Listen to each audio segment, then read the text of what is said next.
திரு ரமேஷ் சேதனம், பாஜக என்ன அழுத்தம் கொடுத்தாலும் திரு எடப்பாடி பழனிசாமி கைதான் இறுதியில் ஓங்கியிருக்கு. ஒவ்வொரு முறை பார்க்கிற போதும் உள்கட்சி விவகாரங்கள்ல தலையிட மாட்டோம்னு சொல்ல வச்சாரு, தலையிட விடல.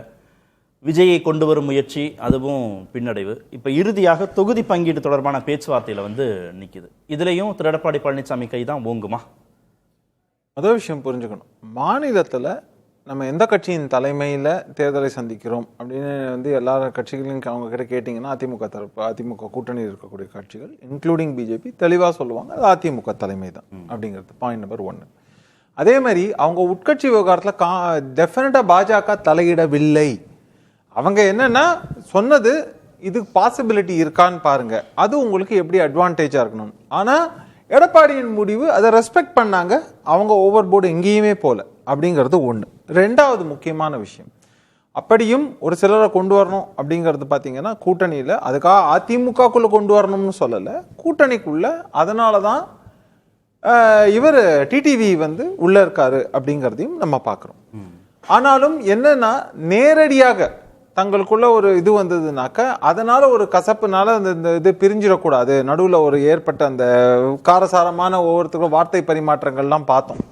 அப்படி இருக்கிறதையும் தாண்டி டிடிவி உள்ள வந்தாரு அப்படிங்கும்போது அதை எப்படி லூப்ரிகேட்டிங் ஃபேக்டரா பிஜேபியை யூஸ் பண்ணாங்க, உங்ககிட்ட பொறுப்பை கொடுத்துரும் நீங்க பாத்துக்குங்க அப்படின்னு. அதே மாதிரி ஜான் பாண்டியன் விஜயை கொண்டு வரும் முயற்சி ஜான் பாண்டியனாக இருக்கலாம், இல்லைன்னா பாரிவேந்தராக இருக்கலாம், இல்லைன்னா ஏசி சண்முகமாக. ஸோ இவங்க எல்லாருமே உள்ளுக்குள்ள வரும்போது அவங்க பொதுவாகவே நேரா என்ன நினைக்கிறாங்கன்னா, எடப்பாடி அவர்களுடன் டைரக்டான ஒரு ரிலேஷன்ஷிப்புங்கிறது அவங்களுக்கு எந்த அளவுக்கு இருக்குங்கிற ஒரு மிகப்பெரிய கேள்வி இருக்கு. ஸோ அவங்க பிஜேபியுடன் இருக்கிறது தான் சார்ந்து இருப்பது அப்படிங்கிறத நீங்க பிரதமரோட மேடையில் அவங்க பங்கு பெற்றப்பயே நீங்க அந்த ப்ரோக்ராம்ல பார்த்துருக்கலாம். ஸோ அதை அவங்க ஒரு தங்களுக்கான ஒரு பிரஸ்டீஜ் இதுவா பார்க்குறாங்க, விரும்புறாங்க. அப்படிங்கிறதுனால அவங்களுடைய சமூகத்தில் நமக்கு ஒரு மரியாதை சென்ட்ரல் கவர்மெண்ட்லேயே இருக்கு அப்படிங்கிற ஒரு இது இருக்கிறதுனால அவங்க அதை தொடர்ந்து அதை மெயின்டைன் பண்ணணும் அப்படிங்கறத பார்க்குறாங்க. இன்னொன்று, அதிமுக தரப்புல இருந்து பொதுவா இது அதிமுக மட்டும் இல்லை, திமுகவும் கூட தங்களுடைய கட்சியை அதன் சின்னத்தில் மாற்று கட்சியை சேர்ந்தவர்கள் போட்டியிட வேணும். ஒரு உதாரணத்துக்கு சொல்லலாமே, நீங்க ரவிக்குமார் அவர்கள் எலெக்ஷன்ல எம்பி நின்னப்போ கூட அவர் டிஎம்கே இதுன்னு நின்னார். காரணம் என்ன அப்படின்னாக்க, பார்ட்டி விப் கொறடாவுடைய நீங்க நாளைக்கு ஏதானும் இது இஷ்யூ பண்ணாங்கன்னா நீங்க அதுக்கு நீங்க இதுவாகணும், நீங்க you have to adhere to it. அப்படிங்கும்போது அவங்க சொல்றதுக்கு நீங்க மாறி நீங்க பண்ண முடியாதுங்கிற ஒரு சூழல் ஏற்படும். அதைத்தான் சட்டசபைக்கும் சரி நீங்க இல்ல பாராளுமன்ற இதுக்கும் சரி எதிர்பார்க்கறது இந்த கட்சிகள் எதிர்பார்ப்பாங்கிறது.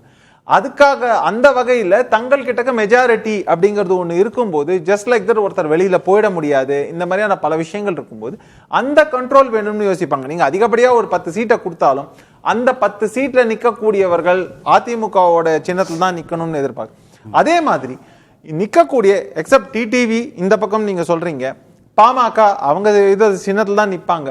அந்த பக்கத்தில் அதே மாதிரி பாருங்க, திமுக தரப்புல விசிகா கூட அவங்க எங்களுடைய பானை சின்னம் அதை எஸ்டாப்ளிஷ் பண்ணணும்னு பார்ப்பாங்க. இப்ப நாம் தமிழர் கட்சி இருக்காங்க, அவங்க தனியா நிக்கிறாங்க, வாட் எவர் இட் இஸ், இருந்தாலும் அவங்க கன்சிஸ்டண்டா எங்களுக்கான ஒரு குறிப்பிட்ட சின்னம், அதாவது உழவன் இருக்கக்கூடிய சின்னம்னா அது எதிர்பார்க்க, விவசாயி சின்னம்னா அதை எதிர்பார்ப்பாங்க. காரணம் என்னன்னா, தங்களை ஒரு தனி பெரும் கட்சியாக எஸ்டாப்ளிஷ் பண்ணி கொண்டு வளர்க்கணும்னாக்கா அதுக்கு ஒரு ஸ்டாண்டர்டைஸ்டு பிராண்டிங் வேணும், அதுக்கான ஒரு சின்னம் வேணும், மேஸ்காட் வேணும், அப்படிங்கிற அளவுல அவங்க செய்வாங்கிறது இதைத்தான்.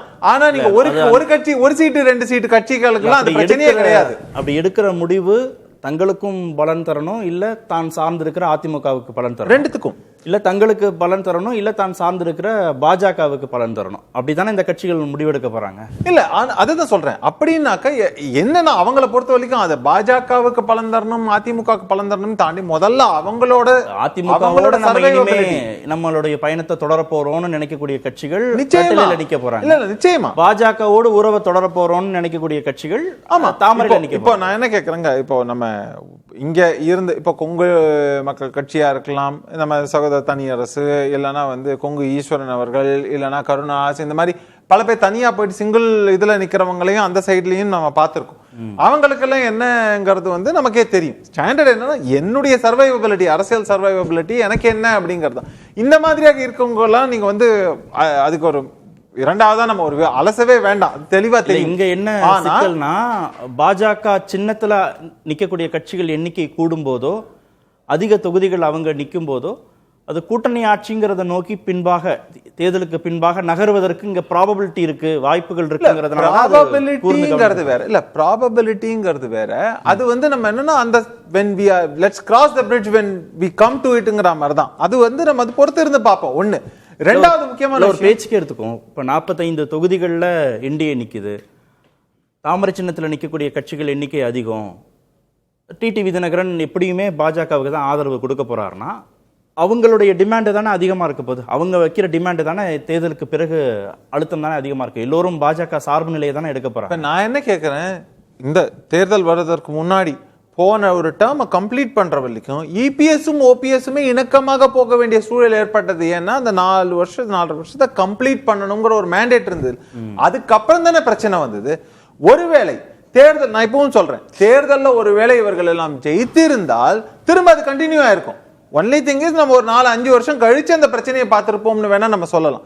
அது டிபெண்ட்ஸ் ஆன் சிச்சுவேஷன். அகைன் அவருக்கு தனி பெரும்பான்மை, தனக்கான சப்போர்ட் இருந்திருந்தால் இந்த மாதிரி இந்த முறை அந்த மாதிரி எந்த சிக்கலும் வந்துடக்கூடாதுங்கிறதுனாலதான் அவர் வந்து அவரோட பொசிஷன் இது பண்ணக்கூடாதுங்க, தங்களுடைய எண்ணிக்கையை அதிகப்படுத்தணும்னு நினைக்கிறேன். அது எப்பவுமே வந்து தங்களுக்கு ஒரு பெரும்பான்மை, அதுவும் வந்து இதுல ப்ராபபிலிட்டி, நம்மளோட சக்சஸ் ரேட்டு 75%, 80%னாக்க அந்த மெஜாரிட்டியை நோக்கி போவதற்கான கால்குலேஷன் அது திமுகவும் அதிமுகவும் செய்வாங்கிறது. அதனாலதான் பாத்தீங்கன்னா புதிதாக தேமுதிக உள்ள வந்தப்ப கூட திமுக என்ன பண்றாங்கன்னா, இருக்கக்கூடிய பெரும்பான்மையான கூட்டணி கட்சிகள் கிட்ட இருந்தே பிடுங்கிதான் அவங்களுக்கு கொடுத்தாங்களே தவிர தங்கள் கிட்ட இருக்கக்கூடிய கூடுதல் தொகுதிகளை கொடுக்கல. சோ இது வந்து கணக்கு ரொம்ப தெளிவா இருக்கு. அதே நேரத்துல பியூஷ் கோயல் வந்தாருங்கிறத பத்தி சொன்னோம். ஒரு விஷயம் நான் வந்து ரொம்ப ஓப்பனா சொல்லணும்னு ஆசைப்படுறேன்.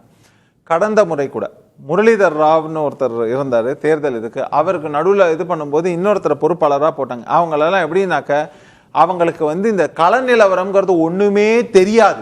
அவங்கள வந்து ஏர்போர்ட்ல இருந்து சொல்லணும், கோழி அமுக்கிற மாதிரி அமைக்க கொண்டு வர வேண்டியது எதுவுமே அவங்களுக்கு வந்து வெளியில இருக்கக்கூடிய உண்மையான நிலவரம் காட்டாமல் அப்படிங்கறது வந்து அவங்களை அனுப்பிச்சாங்க. அதுலயே வந்து கடந்த முறை வந்தவர் ஒருத்தர் இன்னொரு கோயல் வந்து அவர் ரொம்ப எம்பாரசிங்கா ஃபீல் பண்ணாரு, அவர் ஃபீட்பேக்கே அந்த மாதிரி போய் கொடுத்தாருன்னு பார்க்க. இப்போ நமக்கு வந்திருக்கக்கூடிய பியூஷ் கோயல் அவர்கள் ஆக்சுவலி என்னன்னா, ஒரு விஷயம் ஷியாம் சார் சொன்னது ரொம்ப கரெக்டான விஷயம். அவர் ஜெனரலாவே அவரை ஒரு தனிப்பட்ட ஒரு மனிதராக நீங்க பார்க்கணும்னா, அவர் வந்து ஒரு சார்ட்டர்ட் அக்கௌண்டன்சின்னு எடுத்தீங்கன்னா கோல்டு மெடலிஸ்ட்.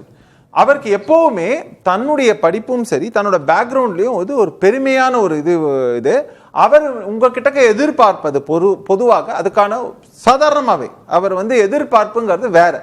தமிழ்நாட்டோட கல்ச்சருங்கிறது கம்ப்ளீட்டா வேற. இன்னொரு விஷயம், பாஜகவுக்கு அதிக தொகுதிகள் கொடுங்க, என்டிஏவுக்கு அதிக தொகுதிகள் கொடுங்க, என்டிஏல இருக்கக்கூடிய கட்சிகளுக்கு அதிக தொகுதிகள் கொடுங்கன்னு கேட்டு இங்க சிக்கல் வரல. அதுல முரண்பாடு வந்துச்சுன்னா சோடங்கர் பேசுறாரு, கோயலும் பேசுறாரு, ஒரே மொழியில பேசுறாங்கன்னு புரிஞ்சுக்கலாம். விஜய கூட்டணிக்குள்ள கொண்டுட்டு வரணும் இல்லைங்க, அது வேற அப்படின்னு சொன்னதுனாலதான். அப்ப அது யாரின் குரல்? பியூஷ் கோயல் குரலா? இல்ல அது வந்து நம்ம எல்லாமே இதை வந்து again speculation what ever it is. ஆனா பல பேருக்கு பல கணக்குகள் இருக்கலாம். ஃபார் எக்ஸாம்பிள் என்ன சொல்லுவாங்கன்னா, இந்த ஃபார்ம்ல சந்திரபாபு நாயுடுவும் இவரும் பவன் கல்யாணும் வந்து ஒரு சக்சஸ் ரொம்ப சொன்னாங்க. பவன் கல்யாணும் விஜய் கிட்ட பேசினா அவர் பேசவே இல்லை. அப்படி இருக்கும்போது பவன் கல்யாண் விஜய் கிட்ட பேசி சொன்னவர் பாஜக நிர்வாகி தானே, அதெல்லாம் சொல்லுவாங்க. ஆனா அதான் சொல்றேனே, letting cat among the pigeons. இன்னைக்கு போற போக்குல நம்ம பல விஷயங்களை பல இடங்கள்ல சொல்ல முடியும். ஆனா உண்மையான விஷயம் என்னங்கிறது, இதாவது எப்படின்னா, எனக்கு இன்னைக்கு இந்த இடத்துல ஒரு எக்ஸைட்மெண்ட்டை கிரியேட் பண்ணோம்னா நான் போற போக்குல இன்னொன்னு சொல்லிட்டு போக முடியும். அந்த மாதிரியும் இருக்கு. இது வந்து இதுவும் வந்து ஒரு வியூகம் தான், அரசியல் வியூகம் தான். ஆனா கணக்குகள் ஒண்ணுக்கு ஒண்ணு மாறுபடுங்கிறது தான் ஒரு விஷயம். ஆனால் என்ன சொன்னா கூட இது எல்லாத்துக்குமே ரெடினஸ். இன்னொன்னு, லீட் டைம் ரொம்ப லூஸ் பண்ணிருக்காங்கிறதுல மாற்று கருத்து கிடையாது. அதுவும் குறிப்பா சொல்லலாம், எடப்பாடி அவர்களும் ரொம்ப சமயோசிதமா செய்திருக்க வேண்டிய வேலை என்ன, 1 மாசத்துக்கு முன்னாடியே இன்ஃபேக்ட் அவங்களுடைய இந்த விஷயங்களை எல்லாம் பல விஷயங்களை பேசி முடிச்சு ஒரு டெட்லைன் வச்சு, ஏன்னா அவர் நடுவுல பிடி கொடுக்காமல் இருந்தாருங்கிறதையும் மறுக்க முடியாது. இதனாலதான் இந்த மாதிரி, இதனாலதான் இது நழுவிக்கொண்டே போனது, டிலே ஆனது. இன்னொன்னு அவரோட கணக்கு என்னன்னா, திமுக தரப்புல அதன் கூட்டணிகள் எல்லாம் ஃபைனலைஸ் பண்ணிட்டோம், அவங்க என்னென்ன தொகுதிங்கிறதும் ஓரளவுக்கு நமக்கு இன்டெலிஜென்ஸ் கிடைக்கும், அதை வச்சு நம்ம ஸ்ட்ராட்டஜைஸ் பண்ணலாம் அப்படிங்கிறதும் இருக்கு.